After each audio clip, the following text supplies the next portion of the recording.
Hello, welcome back to What Problem Are You Solving? The greatest innovation accounting podcast next to Elias. So here we are, back for another week. I'm going to mix it up every time now. So, it's also known as the second best. The second best, yes. The penultimate podcast. Here we go, back with John, Ty, Adam, and special guest, Elia Ahert. So let's start with our usual question. Adam, what problem are you solving this week? Well, unfortunately, in this week, I am just taking this space in the beginning of the podcast to for our friend Brent, colleague. So I'll just leave it at that for today. All right, saving it for him. Here. Good. Get well, Brent. I have not heard, so right, get well. Go ahead, Ty. So I'll go. So what problem am I solving? I'm trying to solve. I've had some opportunities come my way. Some of you may know that I'm on the bench, and those that have been in the corporate world, or not the corporate, consulting world, when you're on your bench, it means you ain't working. So I've had some opportunities come my way. I'm just trying to figure out how to find the right thing, and take care of my parents. And I'm going on vacation. My wife and I are going to Curacao, so I'm going to be solving a really big problem of just relaxing and chilling. So that's what problem I solve. How about you, Elliot? Oh, no. We said we go. You go last. John, Your turn. My problem. Let's see. What problem am I solving this week? I guess my biggest one is the one I actually had in the previous week, which is trying to get government customers to stop planning and start doing. That's easy enough, simple enough. They love to plan. They've got a 7-year plan. Like, it's going to be wrong. Just pencils down and go. So just give them the Mike Tyson quote, and then that solves everything. I have a shirt for it. I didn't wear it tonight. Everyone's got a plan until they get punched in the mouth. You have that shirt, and you didn't. I have that shirt. Ellie, what problem are you solving this week? I discovered meningitis in the family, and so I need to solve the problem of how to not spread it.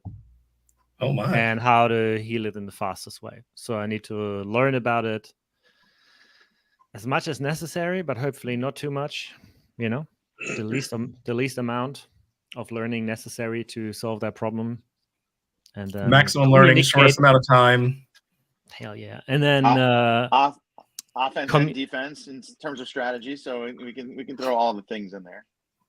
Yeah, and then communicate. Things like no more common towel, only your own towel and stuff like that. And then bring everybody on board with that, and then that sort of stuff. Big issue. Yeah. Hey, good health there, buddy. Appreciate it. Good health. Yeah. Thanks for sharing. Good health. Seriously. Okay. It's just a meningitis. Appreciate it. It's enough. Yeah, it's enough. Exactly.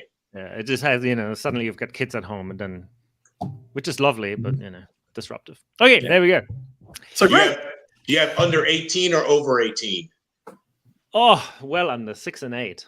Oh, John? Early years. Yes. Right in the thick of it. Yeah. Exactly. I'm not complaining, John. Yeah. Well, good. So I'm glad you came on because we've covered a variety of topics from customer discovery and all the other things with Lean Startup, but one that as a fellow recovering engineer, I love metrics and innovation accounting and how that came to be in the Lean Startup world. And since I know you in other capacities and your big brain for innovation accounting, what a better time to bring you on and chat about that interesting topic, because it's different and it's something that a lot of people who come from traditional program management worlds don't even like try to understand it. It's a foreign concept. It's a foreign language to them when you compare your traditional cost schedule performance metrics with like flow metrics. And we'll dive into kind of what we mean by that. But it's just a different way to measure progress, especially when you're just starting. So I think it's fair to kind of get some like definitions out of the way for those who aren't familiar with innovation accounting. I do have the definition, at least out of the Lean Startup book here. Oh yeah. Share my tab. That's probably a good place to start. Mm. What is innovation accounting? Can you guys see that? Not yet. No, you Let could me also share it. post it. Maybe. That'll work. There it Okay. is. Oh, great. So it's a way of evaluating progress when all of the metrics typically used in an established company, like revenue, customers, return on investment, market share, are effectively zero. Interesting. What does that mean, John? So when you are starting at day one, if to use an Amazon term, you don't have revenue. You don't have customers. You don't have any return on investment. You don't have requirements. You don't have a schedule. So how do you know you're making any progress at all? Because all those other traditional project management techniques do not apply. So there has to be a different way to, as you build in front of your customer, gather the right amount of data, the right amount of metrics to measure if you're making progress. So I think that's where a lot of this has evolved. Elliot, you want to add to that? Yeah, I love it. So thank you for bringing that up. Awesome. My thoughts are, so there we have the definition if we want to, or I see it more as the birthing of it, you know, because when you ask somebody today, so I've got two thoughts. When you ask people today, what is innovation accounting, you likely get very different answers, right? The same counts for the first word as well, right? So we haven't really, right? What is innovation? Well, what is innovation? You get very different answers, which is fair. For innovation accounting, I hope that eventually, over the time of the sort of evolutionary process, we do find a common definition. So what Eric did there, evaluating progress, and therefore also implying accountability for teams. So you have these two things. So you have product progress, but you also have an accountability aspect for teams or for startups, right? So for corporate innovation teams or for your startup teams. Because it's because as Eric already said. So what's the problem this is solving? The problem this is solving is that other methods are insufficient, right? So an ROI calculation when there is no revenue, and things like that. But it also implies that there is, those are forecasting methods. So what we didn't have there was understanding or trying to anticipate the most likely outcome. And that's not in that definition. But what Eric did later on in the startup way, I believe, and correct me, John, or anybody, Adam, was he came up talking about innovation accounting. So there was an evolution from Eric Ries himself to see how can we solve the problem of highly inaccurate forecasting models, like virtually always untrue, like never true. Like it's always we're forecasting one number and that one number is never ever true. Or there's some probability. I don't know. It's a minute. It just can't really happen. And so Eric's solution there was awesome. Like you have an initial NPV calculation. Okay. You do a metered funding process, which means you have an NPV calculation, but at least you're not funding the entire process. Like we know, at least we all acknowledge that NPV calculation is not correct. And then you get more information and then you rerun the NPV calculation. Right. And now so what do you mean by what do you mean by MPV, MVP? No, net present value. Net present value. How do you do that calculation? Because we're going to have some people on here be like, what in the world is he talking about? Yeah, that's a good one. It's very challenging with these podcasts, isn't it? And in this type of format to talk about these concepts. I agree. let's just assume any type of forecasting model. You're predicting things like how much money, how much revenue will you get in, what will your cost be for certain things, for wages, for service. John, happy for you to jump in and see what the necessary minimum explanation would be. But we know that. Here's a minimum viable explanation. Maybe a graph. The but it difference between assumes. Yeah. the present value and the present value of cash outflows over a period of time. So in other words, it's like opportunity cost. If I was going to invest $1 today, am I going to at least get $1 later? But that's still not that good because we have inflation and we have all this other stuff a year from now. So what can I do to guarantee that I'm getting some future value of my investment now, right? So we need we need better forecasting tools to get us there. It's interesting. Yeah, I don't think we can go into the depth of this. You know what I mean? Like that completely blows everything out of proportion. If we think about like time value of money and things like that, whatever. Like, but acknowledging. But yeah, you're totally right. Depending on, and we talked about this before, who's the audience, right? In a corporate innovation, if this is a corporate innovation audience, likely being familiar with the term. Possibly a startup may not be familiar with the term, but yeah, how can we replace that? In like whatever you're going to calculate, whatever you're going to present to an investor or a stakeholder, or you mean to present, is likely inaccurate because you're meant to predict things that you're unable to predict, right? Like how big is the market?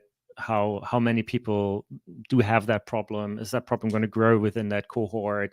Like there's so many things that because we're dealing with innovation, which is inherently uncertain, all these things that you plug into your little spreadsheet to say this is going to happen in 5 years, you just got to make them up a little bit.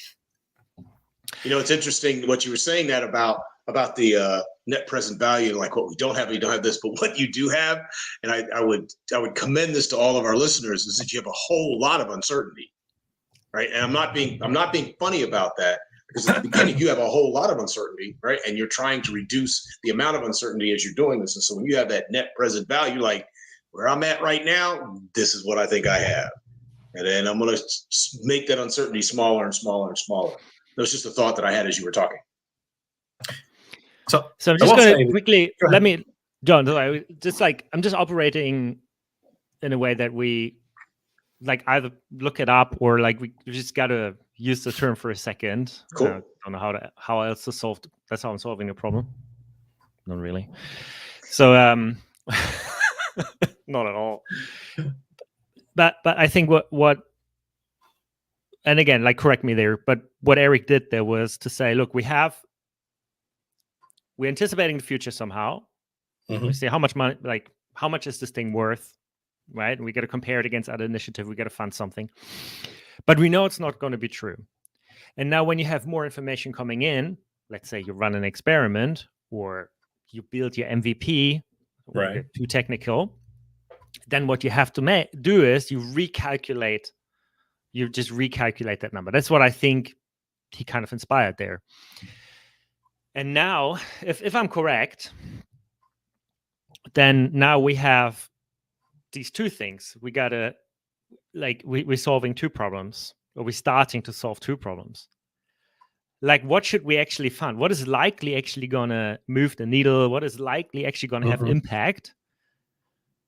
And on the way there, how can we hold us accountable against it, other people accountable against it? How can we recalculate with new information coming in and so on? And those are the two issues, or that's what I think the goal is of innovation accounting when we relate that term to product or building a new company or building a new product. So probably the most common way that people start is with pirate metrics, right? Because it can take an output and feed it back in. So you may have heard the term pirate metrics because the acronyms spell out R, AARR, acquisition, activation, retention, referral, and revenue. And so if we this were is on Zoom, we could all have little pirate hats right now, by the way. we could put the filter on. But you can see it's a feedback loop where, you know, you have customers coming in, they do something, they get activated, and as an output, you either get revenue, they refer a friend, or they come back for more. And so that feedback loop then generates the next month's worth of activity. And then it will either grow or decline, whether people keep coming back or they start leaving or they don't share it with their friends, right? So you can see where the actions later feedback into that. And it's a good proxy for how well, you know, your product is doing. Again, this is elementary stuff just to start, because if, say you're trying to get venture capital, but you need to prove that your product has traction, that people care about it, you may not be in a revenue state. You may be fine with, we are continually growing new customers. We are getting them to stay longer and they're sharing it with their friends. So we're increasing retention and referral. We don't need to worry so much about revenue yet. That'll come later, right? So those are like various dials that you can turn up or down, to Elliot's point, to see if it's getting you the metrics that matter to you the most. I would argue, I like this. I want to dig back into Elliot's definition, because if you hold up Eric's first, most of these things, like you have customers, you have revenue, like you're starting to already get into the predictability piece. You're counting things where the system. Okay, so this is day 2, not day 1. This is day 2. Can we split screen the pirate stuff? And I tried to get a pirate hat, but I didn't want to go uploading, but I tried. Can we split screen that? And because I think we need to square the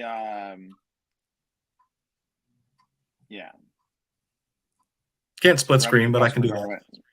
Yeah, I mean, I think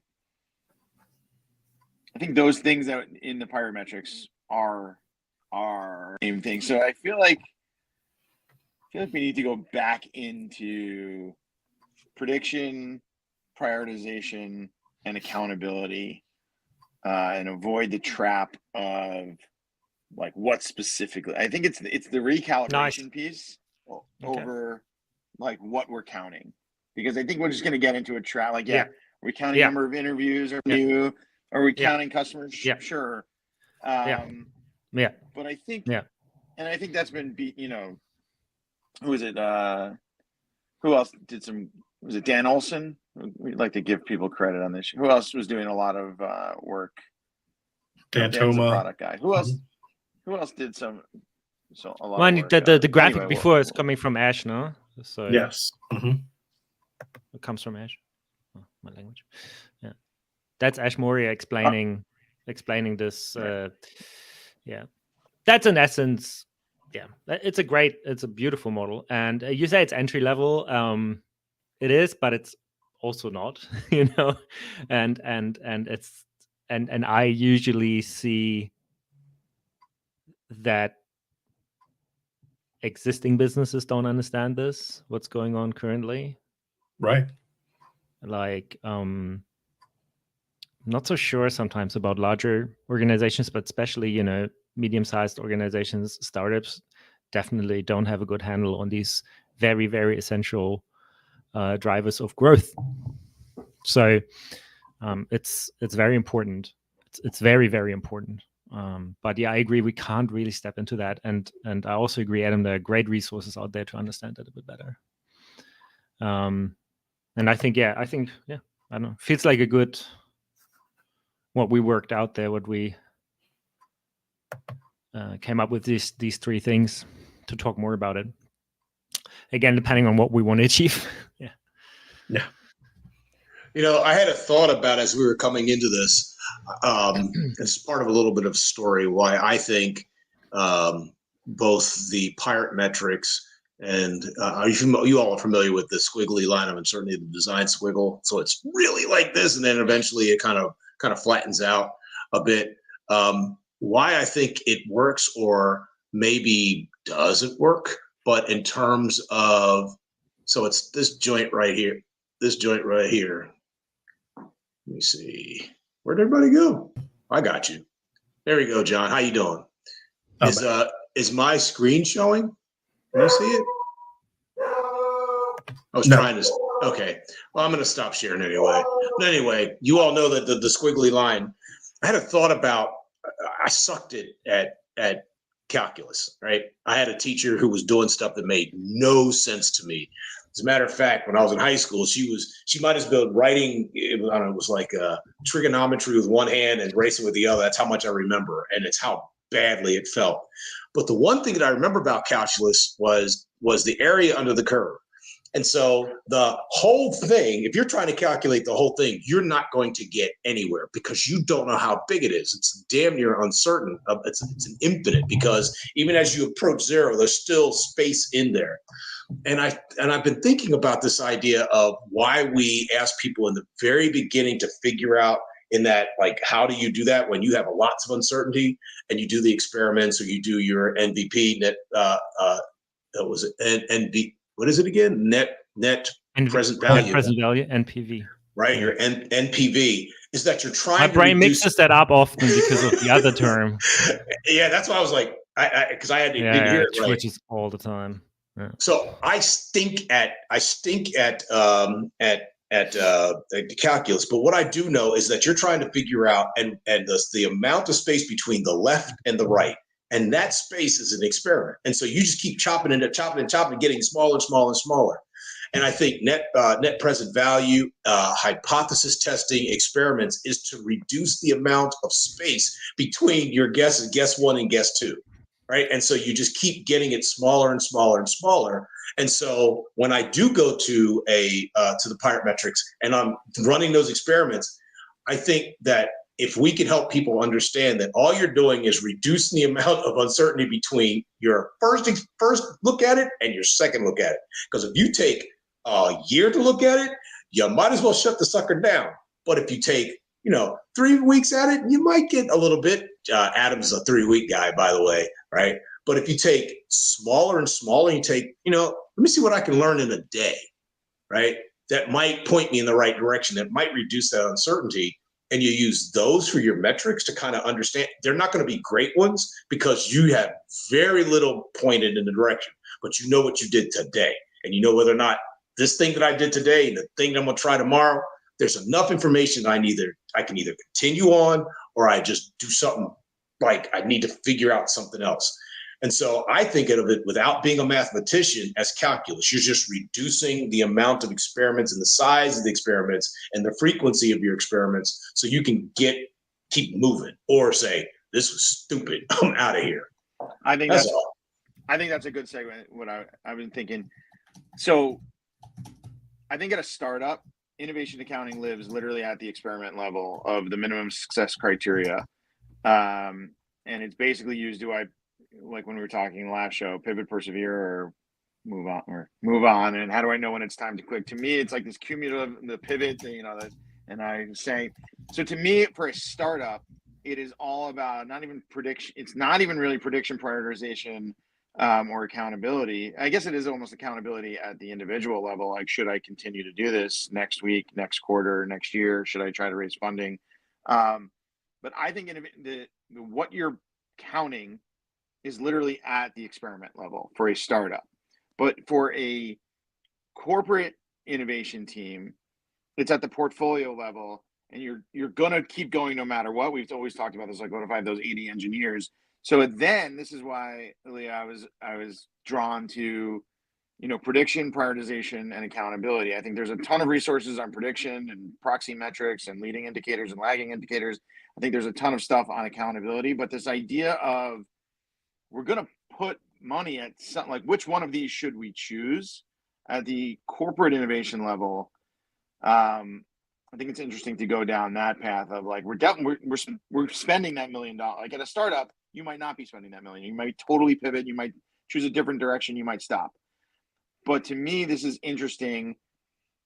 So those were the two answers at the beginning of the show merge. And from where I sit, is that, like, you have search and execute. To me, innovation accounting was all about just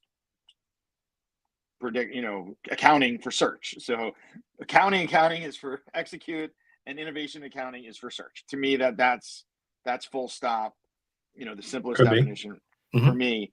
And so on the corporate side, where you're not really, yes, you're shutting individual things down, but you're not shutting the program down.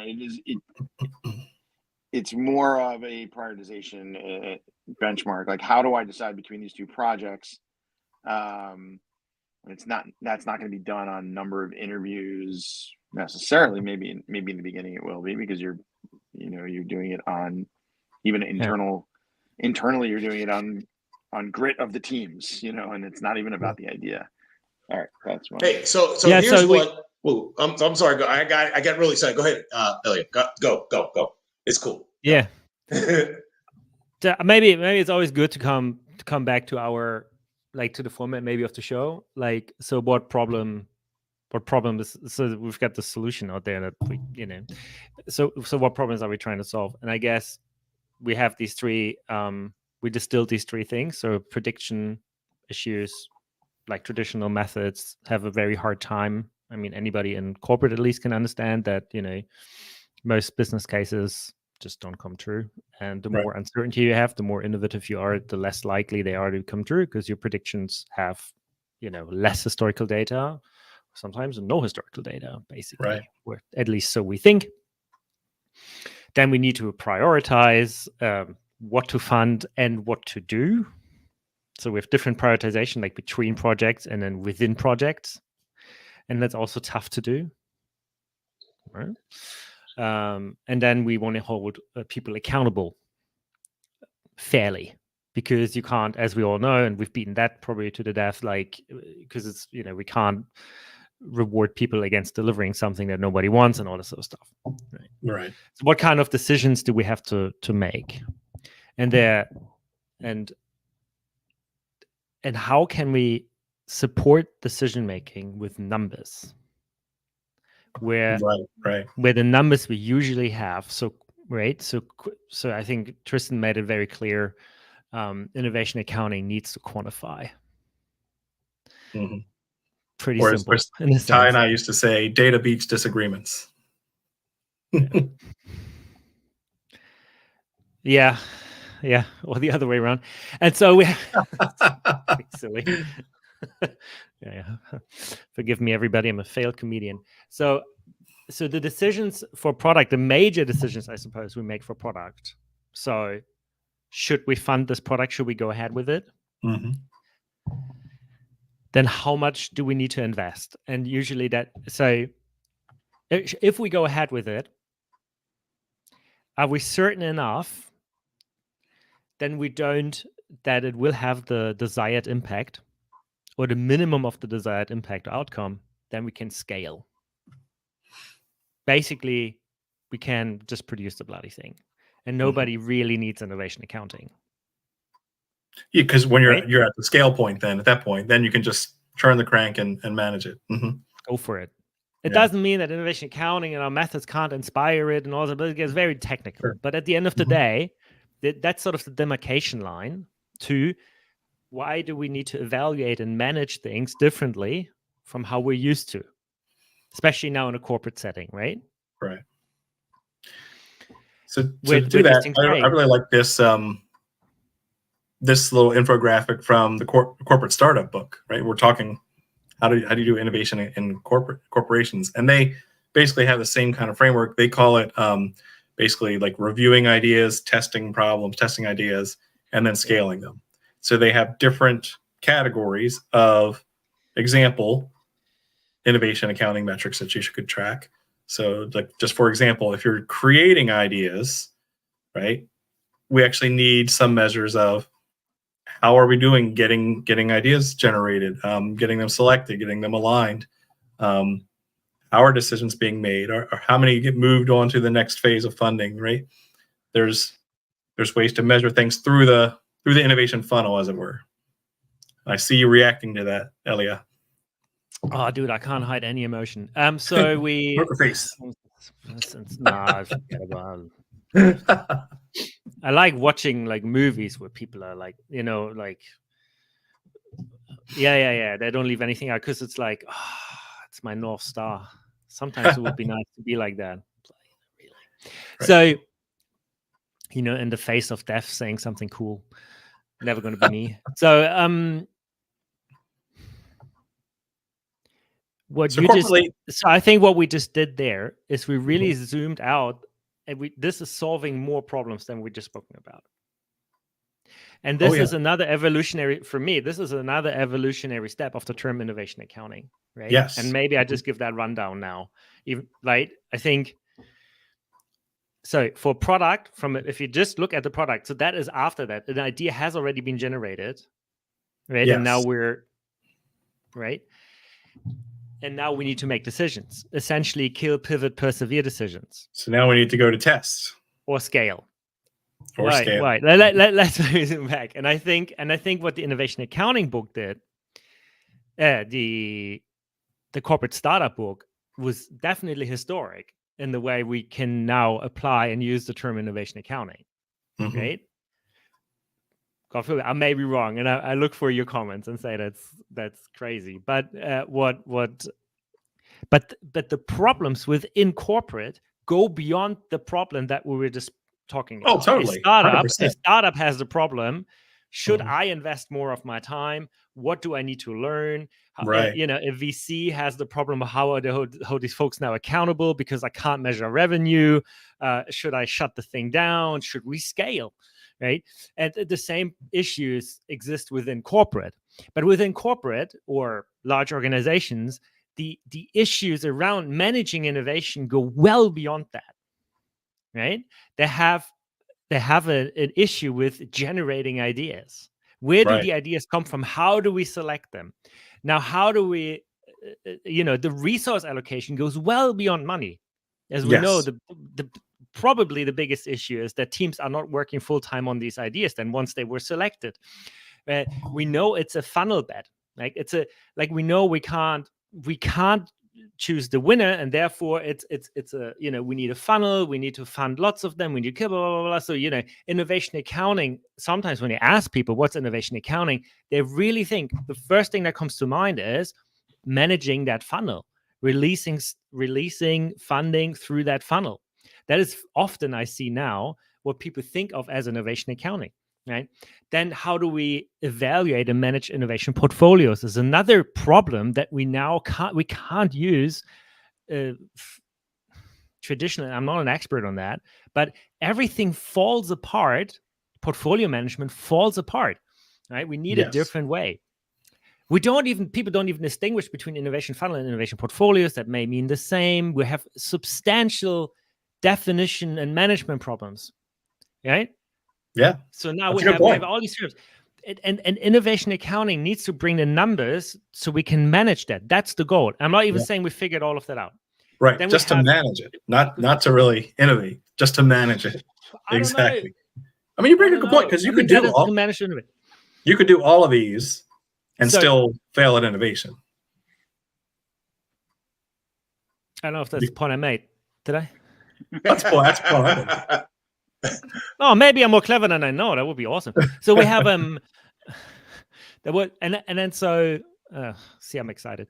And then what was beautiful about the corporate startup was that we basically have now management accounting metrics introduced, or management accounting introduced in innovation accounting as well. For instance, like we need to look at it, but how do we now evaluate people, right, their skills and things like that, right? So it's super cool. I would say innovation accounting by now, that's how I see it, is an addition, is adding to the existing tool set to cost accounting. Like we could nerd up on that for 3 hours, how that to management accounting, definitely. So even non-monetary, so skill sets and things like, where do we have that there? Yeah, there we go, right? Where what we already have. We call it traditional accounting. I Mhm. don't know if that's even fair, but like the methods that we have are insufficient to increase the probability of success, right? For innovation within, or insufficient to manage innovation. Right. And innovation accounting needs to be better, right? Mhm. in the effort to manage that. And so I think there is a confusion around the term. Yeah. So I have a question, and this is I'm gonna go back to the beginning, and I appreciate this conversation because it gets to the thought that I'm having. So again, I'm going to go back to the calculus example. Again, not a mathematician, but the calculus. But I remember there was this thing that went like this. It was like a squiggly line that says, as the limit approaches zero, there's the sum, which is the sigma in Greek, which is the sum total of all of these things will help me get to an answer. So you're looking at each one of these little blocks when you're looking at the area under the square, each one of these, and the sum total of the number will give me the answer, which means that there was some original thought about what the first iteration of those. My question is that trail of innovation accounting, how important is it to have the initial set of innovation metrics right to get to the end? How important is it to have whatever that is, whatever it is at the very beginning, when I have a lot of uncertainty, I don't have any customers, I don't have any money, I just have what I think is a brilliant idea. What are the things that I need to be thinking about, the innovation accounting metrics at the very beginning to make sure I'm heading in the right direction? Nice. John, if I understand this one correctly, then what we need to understand is and that really goes back to Eric, what we envision or want the customer or user to do. Right? I like it. Specifically, right, to say, I want them to first experience or know that we exist, where and how. And that very much goes back to the graphic and to these pirate metrics, right? Right. Like we pay for it, that they know about it. We want our product to be so fantastic that people tell other people about it. And how often and when do we want them to come back? And we want to be precise about that. We want to be precise about what we think, as precise as we can. And where we can't, also be explicit about it, right? So we want them to come back every month, every day.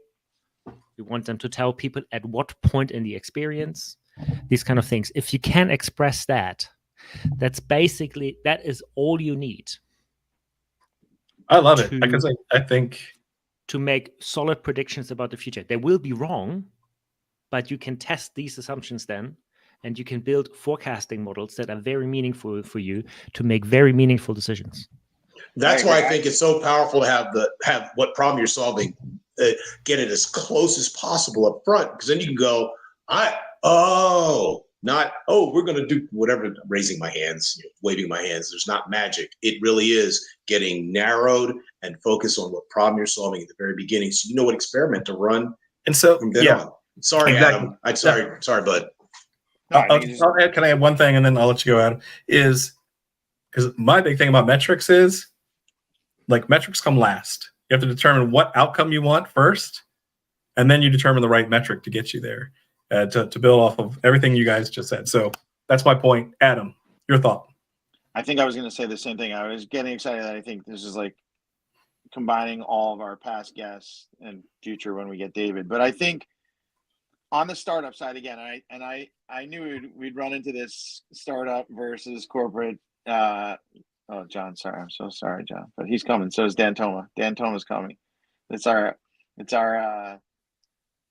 the Matt Damon and Jimmy Kimmel thing with Toma to Aaliyah to catch. What is it? Well, every week Jimmy Kimmel says that Matt Damon got bumped off the show, and John doesn't like it when we plug future guests in case it doesn't work out. So now every week I say that Dan Toma's coming on next week, but eventually he's going to. All right. That being said, what about that? Yeah, David Bland. I want to be. I'll explain. So I think now no one's going to remember what I said earlier about on the startup side, innovation accounting simply lives at the experiment level. I still agree with that, and I think that's what we're saying here is that it's basically the quantified part of riskiest assumptions. That's all it is. At each level, it's not about revenue. It's taking the pirate metrics and then even breaking those down further, like you just said, like we believe my risky assumption is that people will know about us. Oh, okay, you really believe that? Well, then how many people need to know about you in what way, and how will you prove that in your experiment? Okay, so for the next 3 weeks, as Ty said, I'm a 3-week guy or 1 day. I think some experiments actually you can run in a day, but if you're doing a sprint and that's your not your metric, but that's your riskiest assumption, then fine, put a metric around that. Like so many workshops, like how do we know what number? Well, what's reasonable? You have 3 weeks. How many people should know about it? How would you know that they knew about you? Well, we can track the link or we can do it, whatever. The point is, on the startup side, again, it's the riskiest assumption. The minimum success criteria of a riskiest assumption is innovation accounting and sort of like continual, sprint over sprint. Now on the corporate side and the portfolio side, like I said, we're going to need 5 more hours to talk about it. But on the startup side, as you go through varying degrees of sort of traction and progress from, problem customer fit to product market, problem solution fit, product market fit, and you're getting closer and closer to predictable revenue. In the meantime, it's the minimum success criteria within each experiment. So John and I had an experiment that we conducted at our old organization. Do you all know Vint Cerf? Do you know that name? He's like old head Google dude, like brilliant kind of guy. We're going to bring this guy in to have a lecture, and this is Metro Washington D.C. They get a half an inch of snow and everybody freaks out because they can't drive for crap, right? And so we were like, oh my God, I guess we have to cancel. And we were like, can we run an experiment?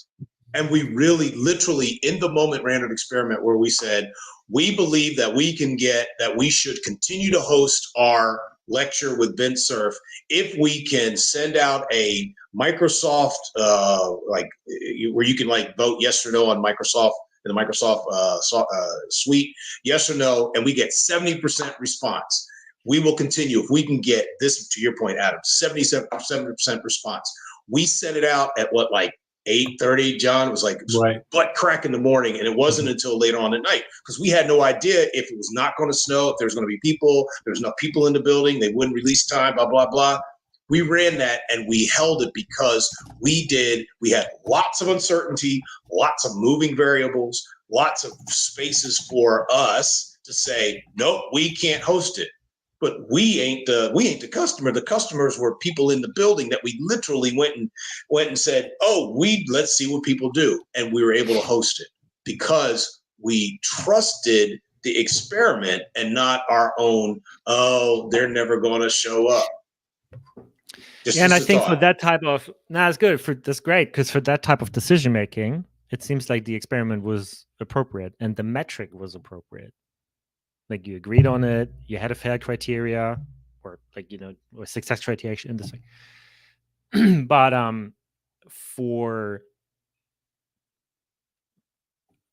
if we try to anticipate something more complex or something that needs a lot more resource allocation, millions and times of hours and so on, especially if you want to bring it to scale, the question really is, I think, how much uncertainty can you have left? And how can we quantify that uncertainty? And I think that's the brilliance of the next evolutionary step of innovation accounting. And I'm going to use this language now and for product, right? Product and services. So when we talk about innovation accounting on that level, that how can we quantify the uncertainty of each of these assumptions that we have when we think about this model? So we have this customer journey. We're anticipating that's what people are going to do. We don't know if they will be doing this. So that's the basis of our predictions. So we need to make some predictions. We need to have some model to make decisions. And now we plug a number in. And historically, right, we build two models, one with our best guesses and one with our worst guesses. That's usually what we do. Right? And then we use the average case, and that's the most likely outcome. And shout out to Peter Lupiani, right? So who wrote a wonderful blog. We should plug that here or later on about why that's insane mathematically, right? Here. But we need to. What can we do? And I think that's what Tristan brought together so beautifully in the current evolutionary step of innovation accounting when it comes to the product level, at least. Where we can actually plug in the uncertainty of each assumption by saying it's a bit more technical than that, but let's say how many people will tell their friends how often, how fantastic this product is, and in a sense, how we can now put that into these models. We can use a range for each of these little assumptions. And I think I should probably stop here because usually, historically, I start mumbling and make it really worse. But that is, now we can use that as a base to calculate the outcome, not as one number, but as a range of possible outcomes with less or more certainty assigned to, see, it's already starting. It was a self. You willed it. We can calculate the most likely outcome. If we use that as a base for our predictions, that's the promise of the current evolution. We can calculate the most likely outcome. We can calculate a specific probability of hitting a certain target. And we do understand the overall uncertainty of our model. And we understand what each of these little steps in our model poses the most uncertainty. So we can focus our experimentation. Yeah. So and now we can make decisions. The most critical decision being, should we scale, yes or no? Hey, VC, at what point should we scale? Hey, stakeholder, at what point should we scale? Right? And there's some uncertainty left. There's some probability of success still left. Should we continue investing and finding new ways, right? And continue running experiment because there's still a high the probability of success is still high enough. Right. We shouldn't kill yet. So that's kind of the thing. Yeah. And so now, that's sorry, Dan. Now we didn't get Dan and Esther. Now we didn't get to, but basically the next evolutionary steps. So it's not a history lecture, is it? So that's okay. But I think to the point you're getting to is that once you understand the pirate metrics model and the customer factory, right, and then you realize it is a snapshot in time, and that's a feedback loop, and you're going to track these things over time, right? Just to do a real simple example, right? If you have 12 customers in January and you lose a customer per month and you don't gain any new ones, you can track that out. You can plot that out. And you can say there will be 0 customers by December, right? So now you actually can forecast based on your churn, your non-returning customers. You have some measure of forecasting. It could change, and it should be changing. It should be informed with new data in February. But for now, you got a piece of data that says if nothing changes, we can forecast this out. We're going to go to 0, and our company's going to be dead. We're going to be out of runway. So that's one way you can use this at scale to see, is my business model solvent, and what should we change now before it crashes into the ground? You know what's really cool about what you just said, and you may have been saying this, but it just hit me now, is that even as I am figuring out that I can do this forecasting by just watching the trends, what have I done to the amount of uncertainty I have in my business model? I've shrunk it, right? I've shrunk the amount of uncertainty. And I think that's all we're really trying to do And the bottom line of it is like reduce the amount of uncertainty in the things that I'm trying to do. It may mean that I have a shitty idea. It just doesn't mean anything anymore. Nobody wants it. It needs to go in the trash heap of bad ideas, but I reduce the uncertainty. I'm not throwing good money after bad, as my pop would say. I can just go and figure it out. Like, this is, I have more than enough information to know that I need to stop, or I have good information. I need to keep going. Right. Just a thought. Yeah. No, exactly. And we have a way of, because we can never predict anything in one number. We know it's made up, but we can predict a range. So that's basically and we get more data and our ranges then shrink. We've got more certainty about the outcome. The ranges for each of these assumptions then shrinks. So that's the gist of it. And I think that's currently the gold standard of innovation accounting. Love it. I think it's absolutely right.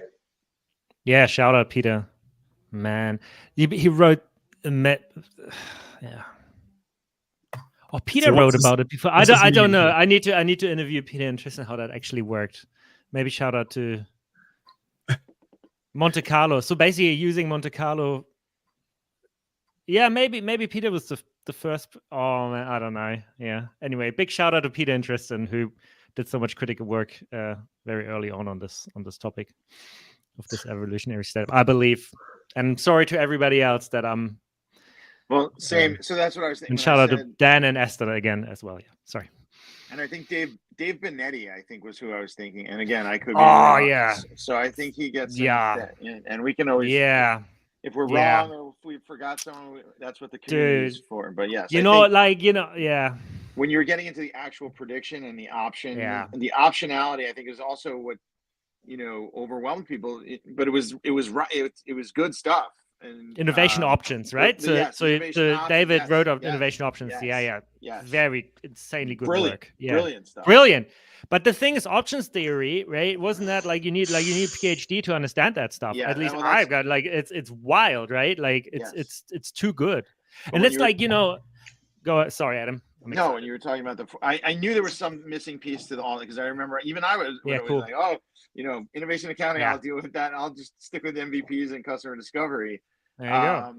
But there you go. But yes, it was when that option. It was the prediction and actually de-risking over time and plugging in new numbers to this big, basically options table. Yeah. And Eric, and he had a blessing from Eric, by the way, which is very important for me. So big fan. Where he said David should write a book and all these sort of things. But my feeling is, and correct me, it was too complicated to adopt. It seems that's my assumption here. Like maybe totally wrong, right? And we need to talk to David more about it. Totally brilliant. And CFOs would understand it. Mm-hmm. But design teams, you know what I mean? Like CFOs definitely understand that. So instead of maybe it was ahead of its time or too smart, maybe the wrong audience, maybe it never got the right audience, and we can figure that maybe it's still viable. Oh hell yeah! We shouldn't discount it. Like it's brilliant. It's we all agree on it. Ty disagrees. So it's not that I disagree, right? It's not that I disagree with the whatever. I've never even heard of innovation options, right? But what I do know is that the level of accessibility for some of these concepts is in and of itself is Darwinian, right? Because if I don't have the chops, I've never been exposed to this thing. Those who have just enough exposure, either through learning or through access to individuals, makes it so they will always rise on top. Now, this is business. I get it. I have no problem with that. But what I do have a problem with is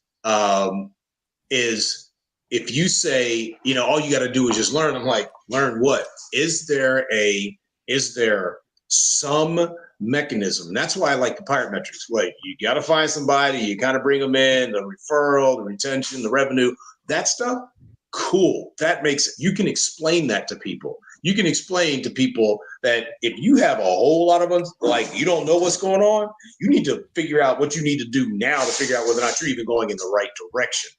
I can explain that to folks who have never been to school for this, right? Who don't know what that is. That's kind of easy. But if you say to somebody, yo, options, and I'm not saying that you all are like, brilliant, absolutely brilliant, like, whoop, the hearing aid goes to zero because I have the cognitive dissonance in my head about what you're trying to tell me is like, woo. So I will say it's the shit. Like what you're saying, like innovation accounting itself is a horrific term. Yeah. Like I make a living off that. Like we're teaching that stuff in courses, and I'm telling you, it's not a great term. Like it's not like people. It doesn't get a lot of dopamine if you like accounting and like it's insane. You lost me in accounting. And then and then they think and have no idea what it means. And who really like read in the Lean Startup if they did, like what does it mean? It's confusing. Like it's not necessarily converting in a great way. Sorry, John. So just to pull it all together, right? For time, we don't have product market fit. We've done. Yeah, I think we've done an okay job.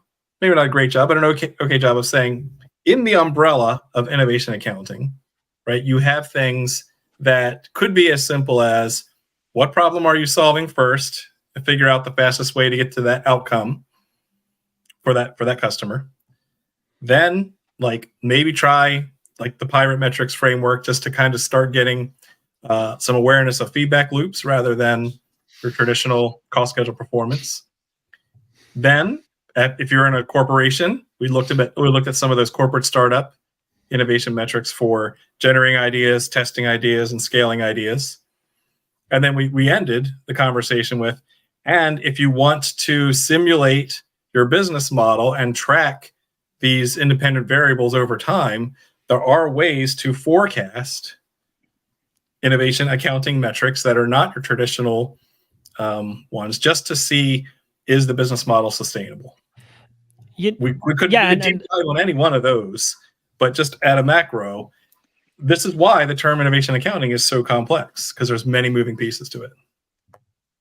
Yeah, we're right in the middle of the evolution of the term, I would think, right? And so, it really at this point, and with the latest evolutionary steps, so using ranges and Monte Carlo, so statistical analysis on these models, you basically are able to solve one of the biggest crux, I think, of innovation management for startups as much as for corporate innovation: prioritization of what you need to learn and how much you need to learn and how much it costs to learn, right? So I think for lean startup nerds here and giants, so I think that is just, it is so cool. Like I have no words for how exciting it is. Right? Because there is a method, there's you can quantify it. We can say enough. No, we don't need to learn this. We need to learn that. We can all get together. That's the promise of innovation accounting. It's insane. Well, we're shouting out blogs. I forgot, or John, you'll pull it up. There's something like a metric I saw: cost per reasonable decision made. I think it was Cutler or one of those guys. But yeah, it was like, I've never seen it put into play, but I always wanted to like see if someone was tracking cost per reasonable decision made. But there was a great blog post. We'll pull it up. Cool. Yeah, we can go into innovation bookkeeping next, Adam, right. And really lose ourselves there. Yeah. Cool. Well, there's one. Are you shooting that over? Cool. I can, yeah. All right, let's go. Let's do a wrap up for this. We'll start with Adam. And what are your thoughts? Innovation accounting, yay or nay? I have two thoughts. I don't know, yay or nay. No, just keep me on full screen. That's my only ask, because I hate that. I hate going. No, stop! Come on, bring me back. Zoom in, enhance. Bring me back. Enhance. Bring me back. All right, good. All right, two things. I don't know if stuck with me the whole time. Leah, in the beginning of the show, you said when we were breaking down into prioritization, prediction, prioritization, and accountability, you said something very specifically about fairness. And so to me, that accountability piece and standardization, to me, those are two different things. And so you see this a lot in startup competitions where, you have an early stage pitch competition. It's based on customer discovery, for example. And it's like the criteria is number of interviews or number of learnings. Yet the judges are still basing it on pitch skill or market size, Yes. or what they believe to be the market size. And you see this, Yes. at Pearson, we have Emotions. the same thing. Or just like, who had the best story or whatever. And that stuff, pitch is important. But I do think there's a huge part of this.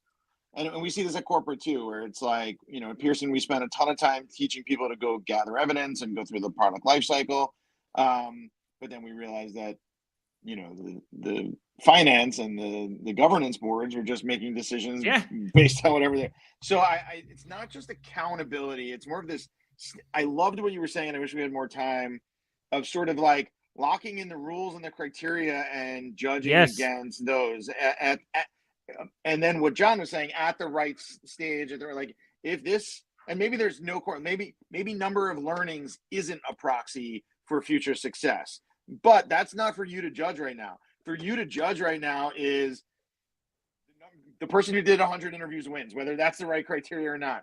The person that had the most significant learnings, it's a little subjective, but at least that criteria is standardized. So to me, I think a lot more pitch. I'd love to see. Yeah, we need to watch out. We need to look out for gameable metrics. Yes. The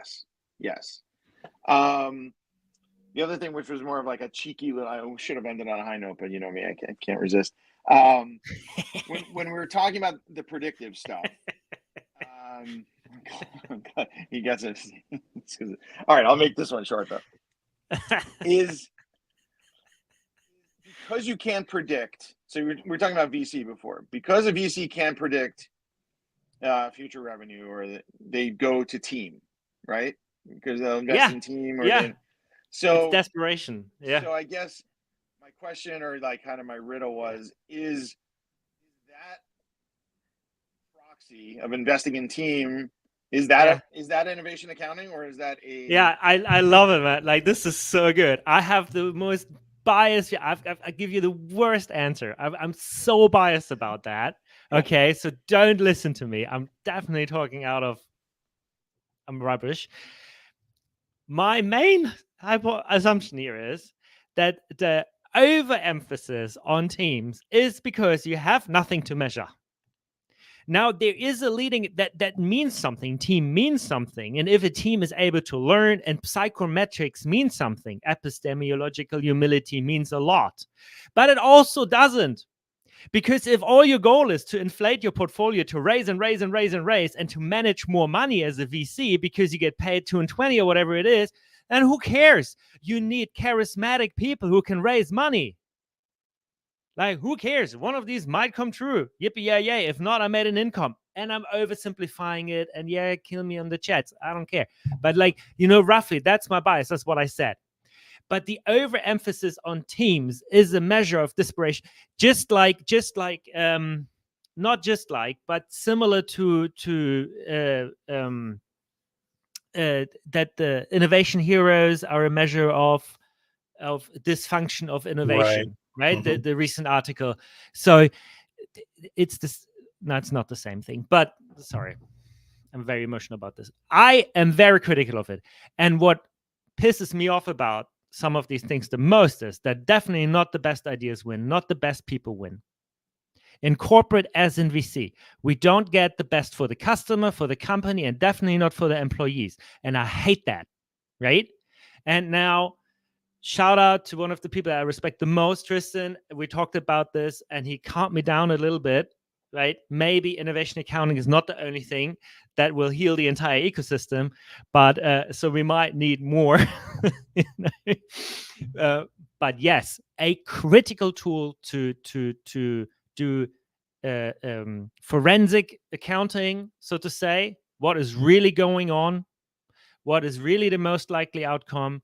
Too much for now, but yeah, super excited about it, mainly for the human factor, I think. Yep.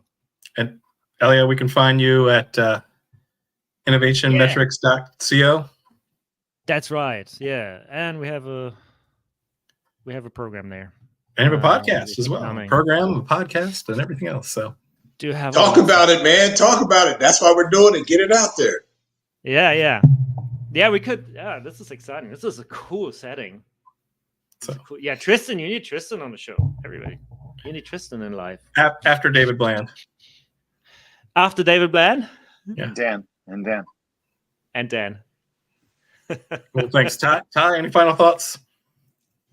I really like what you had to say, Ilya, about the idea that innovation accounting is a bad term.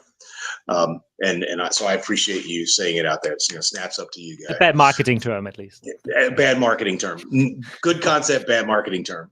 I think that for me, innovation accounting is somebody who works with people at the very beginning of what problem we're solving. If I can't help them really kind of crank down on the problem they're solving, I have done my bad job, because now I can't even push them to kind of figure out how do they measure what problem they're solving, which is the effort to do, I believe, what I've heard tonight, the effort to do innovation accounting is make sure that you're solving the right problem, period.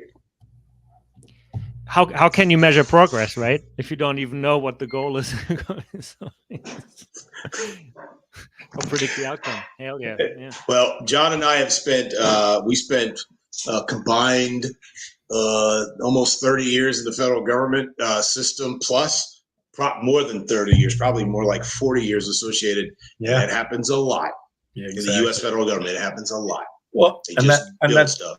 Goes to my final thought, which is that a lot of the stuff really comes down to flow metrics, right? When a lot of the traditional project accounting, project management, right? It's earned value management. I've said it before. I say it again. There is no value in earned value management.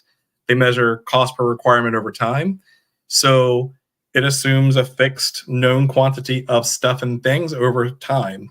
And we know that the world is exponential. We know that we have to change. We have to measure the flow of things. And so flow metrics got introduced all the way back in the lean days.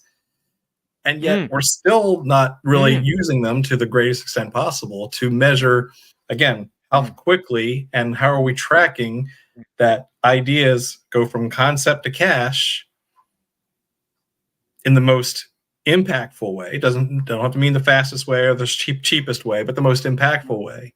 So in our government client space, right? How are you delivering mission with the least amount of resources so we can be good stewards of taxpayer dollars? Or if we're a startup, how can we, not take on too much debt to learn so we can get product out the door? Or if we're a mid-sized startup, how do we sustain a business model so we can scale? These are all flow metrics that require a different way of thinking. So Ilya, this has been great. I appreciate you coming on. Again, there's so many things we could have gone deep on. There's always round two for another time. But again, anytime. This is fun. But we'll have you on after David Bland. So looking forward to that. That'll be great. Dan Toma too. Dan Toma, interesting. So after we check those three boxes, we'll have you back. Okay. But until next week, it's been a blast. Take care. Thank you. Bye.